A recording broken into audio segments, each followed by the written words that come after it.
प्रिय विद्यार्थियों,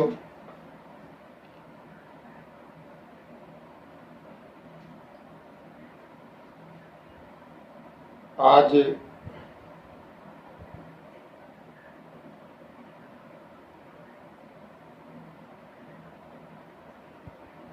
बीए अंतिम वर्ष का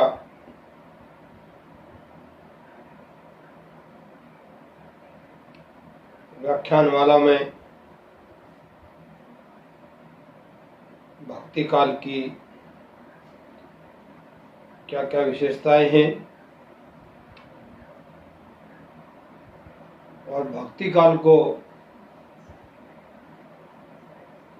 स्वर्ण युग के रूप में किस प्रकार देखा जा सकता है,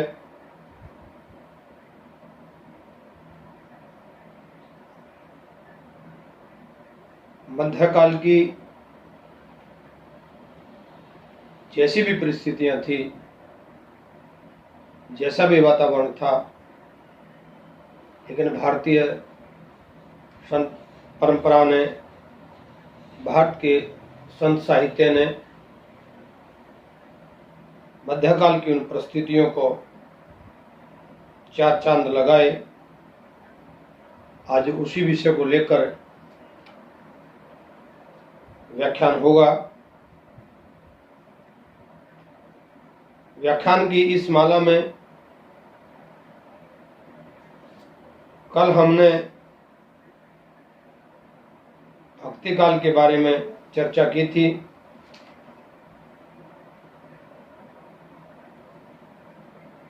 भक्ति काल क्या है, क्या क्या उनकी परिस्थितियां हैं, और आज का विषय रहेगा भक्ति काल की विशेषताएं।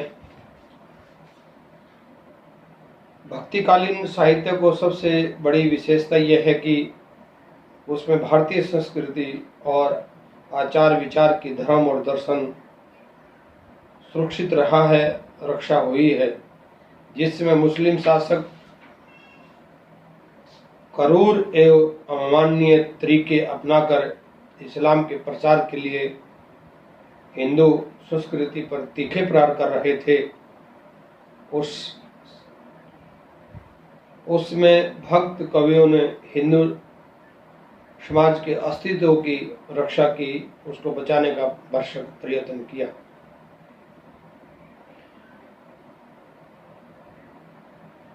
इन कवियों ने भारतीय धर्म और संस्कृति के उदात्त रूप को चित्रित किया तथा मुक्त कंठ से सुगुण एवं निर्गुण भक्ति के महत्व की बात भी की, और अपने अपने ढंग से, अपने अपने तरीके से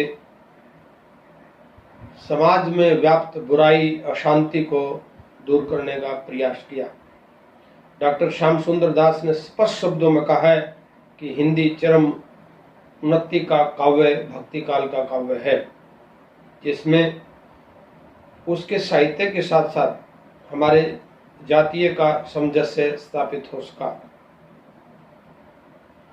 निश्चल अनुभूति का साहित्य, आदिकालीन चारण कवि तथा रीतिकालीन कवि राज दरबारों में आश्रित कलाकार थे। उनकी वाणी दरबारी लोगों के मनोरंजन में रमे हुई थी। उन्होंने चाटुकारिता के उद्देश्य से साहित्य की रचना की। इसके विपरीत भक्तिकालीन कवियों की वाणी संवाद सुख प्रकट हुई, उसका काव्य निश्चल अनुभूति के काव्य के रूप में देखा जा सकता है। आदर्श समाज की स्थापना, सभी भक्तिकालीन कवियों ने अपने अपने ढंग से समाज को सही रास्ते पर लाने का प्रयत्न और प्रयास किया। कबीर, सूर, तुलसी जैसी, रविदास अपनी दिव्य वाणी के द्वारा तत्कालीन समाज में विकृत बदबूदार अंगों को भस्म करके एक आदर्श समाज की नींव डाली। गोस्वामी तुलसीदास का अमर ग्रंथ रामचरितमानस ने नाना पुराण निगमा का जीता जागता सार है। तुलसी ने सभी पात्र आदर्श हैं। रामचरितमानस के सामाजिक प्रभाव की व्याख्या करते हुए आचार्य शिवनंदन शाही ने लिखा है, लाखों जन उसे अपना जीवन मानते हैं। करोड़ों जन इसी आश्रय प्राप्त पर जीवित हैं। कितने इसके पाठ से विरल साधु बन जाते हैं तथा कितने पंडित और साधु कहलाए जा सकते हैं। काव्य संबंधी उदात्त दृष्टिकोण। भक्ति काल के सभी कवियों का काव्य रचना संबंधी दृष्टिकोण उदात्त है। उनका काव्य स्वतः सुखाय होते हुए भी सर्वांत सुखाय सिद्ध हुआ है। अपने रचनाओं के माध्यम से भक्तिकालीन कवियों ने सत्य, उल्लास और आनंद का संचार किया है। समन्वय की विराट भावना।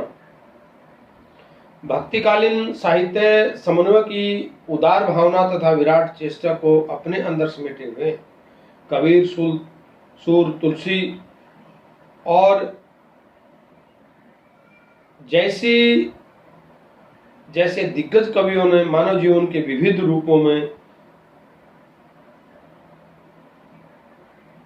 जो गहराई देखी है, मर्म को समझा है, पहचाना है, संकीर्ण जाति प्रथा का प्रहार किया है, भारतीय समाज को रोग के दायरे में बाहर निकाला है, इन कवियों ने अपनी दिव्यवाणी से समाज में एक नई दिशा प्रदान की है। भावात्मक पक्ष एवं कला पक्ष।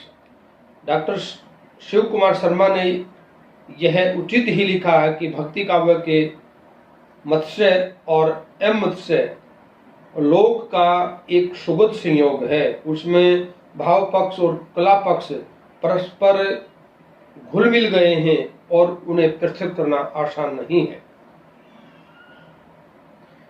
इस काल का साहित्य प्रमुखतः दो भाषाओं में रचित है, ब्रज और अवधी। दोनों भाषाओं का उत्कृष्ट रूप इस काल में दिखाई पड़ता है। प्रत्येक दृष्टि से सूर, मीरा, कबीर जैसी, नानक और तुलसी के पद आज भी हमारे मस्तक को विश्व साहित्य की ऊंचाइयों पर रखने में सक्षम हो रहे हैं। संक्षेप में कहा जा सकता है कि विषाद भाव व्यंजना भारतीय संस्कृति की रक्षा तथा सामान्य भाव संगीतात्मक एवं रस परिपाक भाषा की प्रौढ़ता के कारण भक्तिकालीन साहित्य अपना शान नहीं रख सका। इस काल में आकर हिंदी की अपनी विशिष्ट परंपराएं बनती हैं और बनती रहेंगी। नए आदर्श और मापदंड स्थापित हो रहे हैं और होते रहेंगे तथा हिंदी साहित्य अद्भुत कृतियों की मुक्त वाणियों से जगमगा उठ रहा है। इस काल का साहित्य एक साथ लोक और परलोक का स्पर्श करता है। इसी कारण भक्ति काल को हिंदी साहित्य का स्वर्ण युग भी कहा जा सकता है। बच्चों, आज के इस विशिष्ट व्याख्यान में बीए तृतीय वर्ष के छात्रों के लिए ये लाभदायक होगा और ये व्याख्यानमाला दूरवर्ती शिक्षा निदेशालय कुरुक्षेत्र विश्वविद्यालय कुरुक्षेत्र द्वारा स्थापित द्वारा रचित डॉक्टर कामराज सिंधु अध्यक्ष हिंदी विभाग दूरवर्ती शिक्षा निदेशालय कुरुक्षेत्र विश्वविद्यालय कुरुक्षेत्र हरियाणा। मैं एक संदेश आपको और देना चाहता हूं व्याख्यान के माध्यम से। आप अपने परीक्षाओं की तैयारी जारी रखिएगा। परीक्षाएं होनी हैं और किसी प्रकार की कोई कठिनाई अगर आपको आए तो दूरवर्ती शिक्षा निदेशालय के शिक्षक हमेशा आपके साथ हैं, तत्पर कार्य करने के लिए सजग और सावधान हैं। आगामी व्याख्यान के लिए आप फिर मेरे साथ जुड़ सकते हैं और इस चैनल को सब्सक्राइब करना ना भूलें। जो भी बच्चे इस चैनल के साथ जुड़ेंगे, निरंतर उन बच्चों को हिंदी और हिंदी से जुड़ी सभी कठिनाइयों को साधारण तरीके से व्याख्यान के रूप में प्रस्तुत किया जाएगा। जय हिंद।